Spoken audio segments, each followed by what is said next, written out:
acu liecinieks. Tad kareivi nāca un satrieca pirmajam lielus, tāpat otram, kas kopā ar viņu bija krustā sists. Bet nonākot līdz Jēzum un redzot, ka viņš ir jau miris, tie viņa lielus nesatrieca.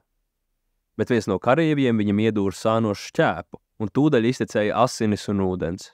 Un, kas to redzējis, tas to ir apliecinājis, un viņa liecība ir patiesa. Un viņš zina, ka viņš runā patiesību, lai arī jūs ticētu. Bet tanī vietā, kur viņus bija krustā situši, bija dārzs, un šinī dārzā jauna kapa vieta. Tur tie ielika Jēzu. Jānis šo aprakstot izklausās nobijies, jo viņš raksta par notikumu, kas ir gan ļoti savāds, gan biedējošs, par to, ka pēc kareivja dūriena Jēzus sānos izlīst asinis un ūdens.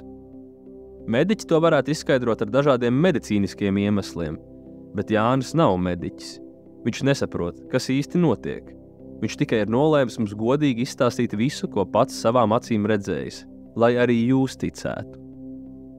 Pateicoties Jāņa liecībai, mēs varam būt droši, ka Jēzus savu dzīvību pie krusta atdeva mūsu dēļ, un tas tā patiesi notika.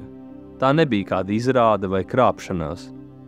Viņš patiesi samaksāja šo cenu par mūsu pestīšanu. Mūsu grēks ir iznīcināts, no tā nekas nav palicis pāri.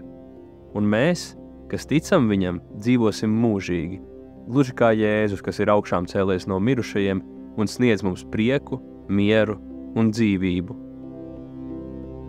Paldies Tev, Kungs, ka esi mums darījis zināmu šo stāstu par Tavu krusta nāvi, lai mēs varētu Tev ticēt.